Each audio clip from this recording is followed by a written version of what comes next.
Mayor, Digong, PRRD, Tatay, ito ang mga katawagang hindi malilimutan ng mga Pilipino. Dito kilala si Pangulong Rodrigo Roa Duterte, ang ika-16 na presidenteng nagsilbi sa Pilipinas. Buwan ng Hunyo taong 2016 nang mahalal sa pwesto, pero bago pa niyan ay mahigit 20 taon nang nanilbihan bilang alkalde ng Davao City. Pero sino nga ba si Pangulong Duterte sa mata ng isang Pilipino? Ako yung presidente na hindi taga Maynila. Hindi ako sanay ng mga paikot-ikot. Probinsyano ako at matagal akong mayor sa aming syudad. Ayan, ang gusto ninyo, ibibigay ko talaga sa inyo. Huwag ninyong lukuhin ang bayan sa panahon ko kasi hindi ako papayag. That goes for all.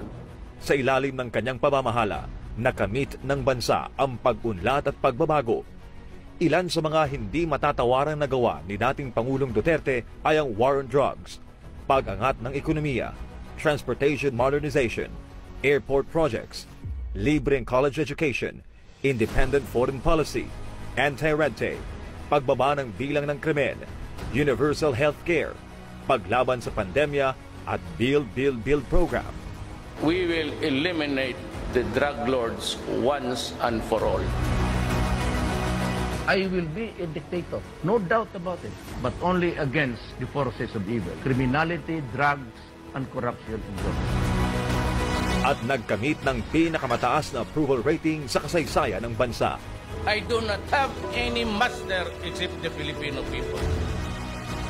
Mula Davao City hanggang sa buong Pilipinas, walang takot na hinarap ang bawat pagsubok na dumating sa bansa.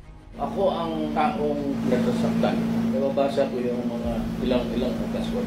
Subalit, higit pa sa kanyang nagawa para sa bayan, ay mas tunay na hindi malilimutan ang kanyang tunay na malasakit sa bawat Pilipino. Malaman ninyo, isa lang tayo. Your life is not less important than mine. Our lives are very important to the country and to your family. At kahit wala na sa serbisyo, in a few days, I'll be out. Yung nagawa ko, para sa akin yun na yun. The best that my efforts can really achieve. Kung kulang pa yun, pasensya na po. Yun, hindi ko na talaga kaya. The things that I failed to do, mostly not because of negligence or may mga shortcomings ako, but talagang time, the 6 years would not be enough to finish all the projects. Maraming salamat po sa inyo and your help in my journey in the 6 years na binigyan ninyo ako ng honor maging presidente ng Pilipinas. Maraming salamat.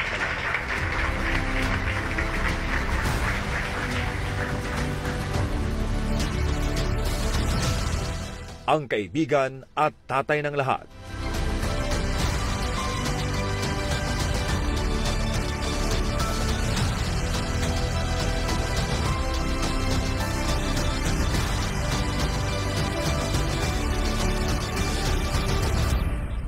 At ngayon ay si Citizen Roddy.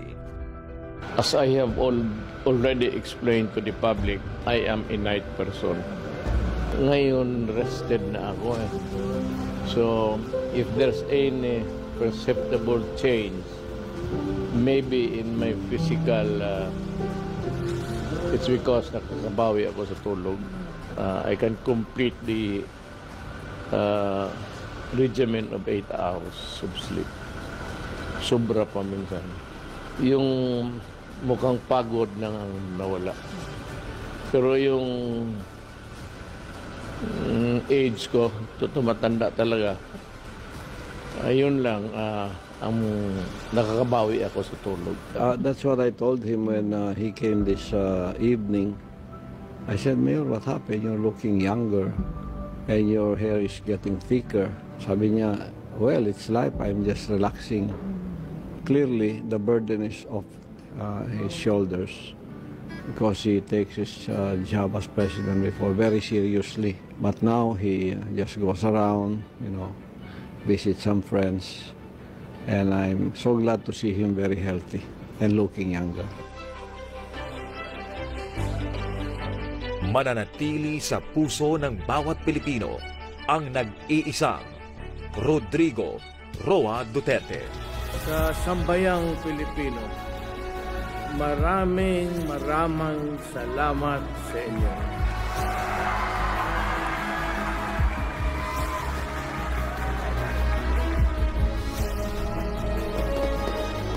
Tatay, no, napakarami pong salamat sa lahat ng ginawa mo sa city ng Davao at sa buong Pilipinas. Sa lahat ng mga presidente dahil ramdam talaga natin dito yung pagbabago, no, yung mga droga nawala talaga.